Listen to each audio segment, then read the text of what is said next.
Things on the battlefield are changing very rapidly, and a lot of it has to do with different techniques that the Russians are doing. Whether it be at the front line, whether it be in drone strikes, Russia is trying new things because they want to do this summer offensive, and they want to be able to, realistically speaking, what they want to do here is take as much land and cause as much damage as possible. And so I figured, let's just do a quick little video breaking down what we're learning and what we're seeing that's happening on the battlefield. Before we get started with my videos, please do make sure you are subscribed and you turn on notifications. That way, when we upload a brand new video, you get a notification and you can go ahead and check out said video.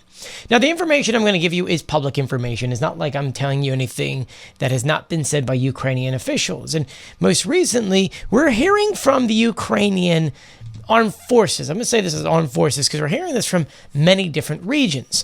First, when it comes to missiles, prior to, I would say, even maybe we'll just say a month and a half ago, Russia, when they sent off their Tu-95s and other aircraft to shoot these missiles into Ukraine, they would take off said aircraft for angles or wherever, launch them, and they would pretty much go straight towards the target.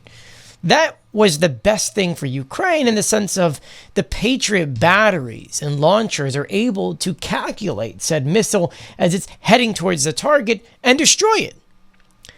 That has now been a little bit, I'll just say, it's been changed to the point to where it's harder to knock down.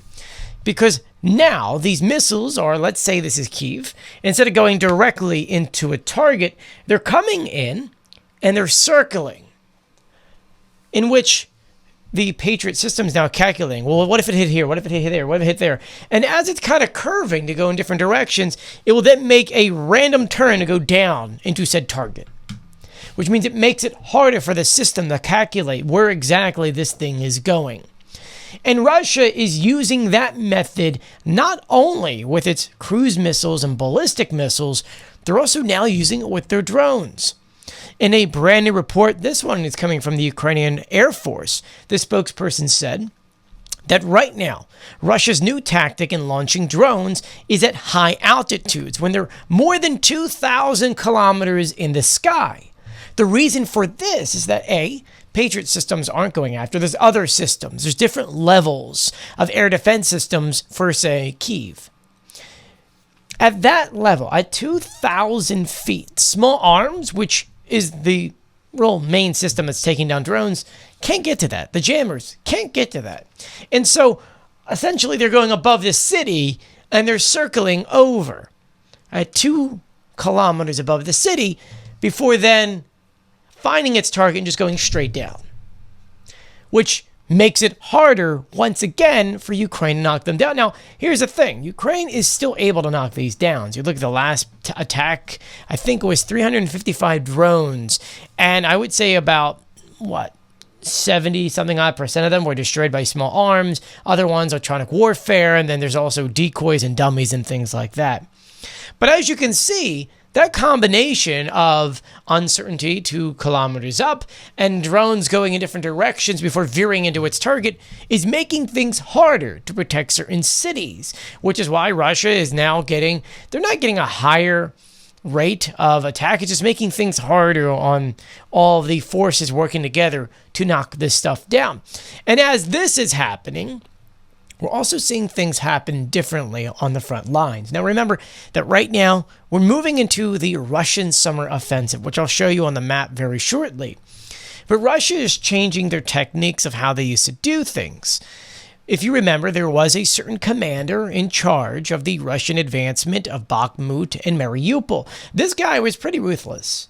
He is kind of like the guy behind the whole meat grinder theme here, where it was just shove and shove and shove as many men into the fire to see whether or not they can kind of push things down. And for Russia, that worked for a while, and then it didn't.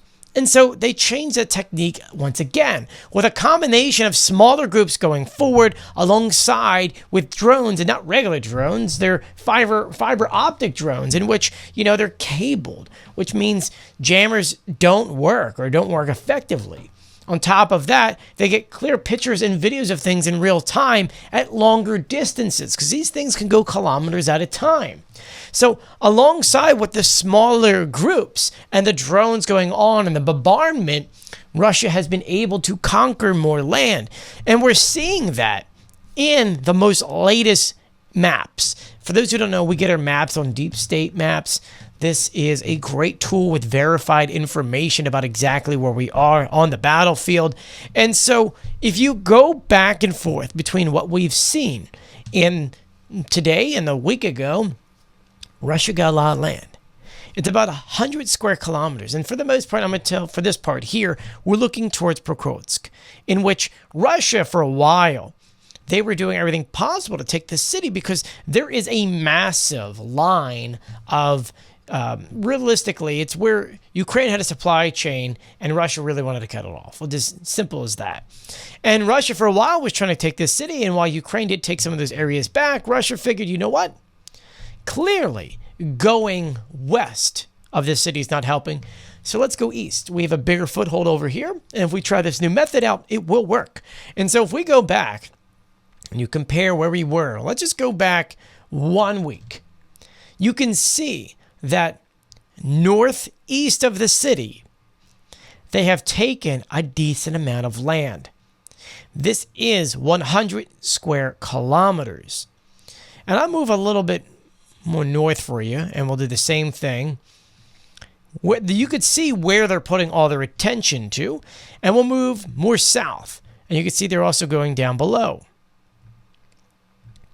This is the Russian summer offensive, where they're amassing a lot of troops and men to try to push deeper and deeper into Ukraine. But this is only one side of it.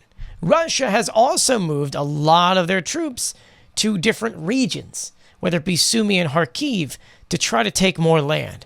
And so as we move up the map, you'll notice one big change. Let me move back here. This is where we were a week ago. You could see Sumy on the map. I can push in. Suja, which is where Ukrainians were originally in. This is 1 week ago, and this is today. Russia now has a foothold inside that region. And we're going to be seeing more and more of that. You come down here towards Kharkiv. Now, Russia's had this land for a while, but they are starting to expand. This is where we were about a month ago, and this is where we are today. Ukraine did get back this little part here, but Russia is doing whatever they can to get more and more land. Essentially, what they want to do is do an entire border length of a buffer zone inside of Ukraine. So then that way they have this, peace zone, which doesn't make any sense whatsoever. But of course, looking at this, Russia is taking heavy tolls. We know for a fact they've lost roughly about 1,000 men per day. So you say to yourself, is it worth it for Russia to be losing roughly about 1,000 men a day to get 100 square kilometers? So you're talking about, let's say this, it's more 7,000. So 7,000 men for 100 kilometers. Is that really worth it? Square kilometers? I don't know. I would say no on the Russian side. And this all comes also at a time where Trump is getting frustrated with Vladimir Putin, posting on Truth Social just today, kind of freaking out. Again, saying what Vladimir Putin doesn't realize is that if it weren't for me, lots of really bad things would have already happened to Russia. I mean, really bad. He's playing with fire, which only alludes to a lot of people. Well, actually, just as a fair admission of guilt, saying that I've been helping the Russians the entire time by not putting sanctions on them and not giving Ukraine more weapons. And Putin, this is how you repay me? Question mark. So we're getting into an interesting time. We've got Senator Graham from South Carolina that has a strong sanctions bill. I think it's time to finally sign it. And let's sign contracts with Ukraine to get them more weapons. There's something we can work out here.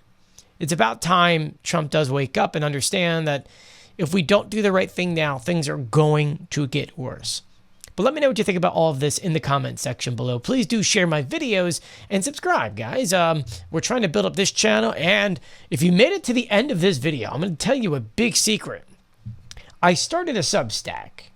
Okay, I'll put the link in the description of this YouTube video. But if you just go in Substack and you look up Joey Contino, there are free versions of it. There's going to be private/paid versions of it. And so that's where we're at right now.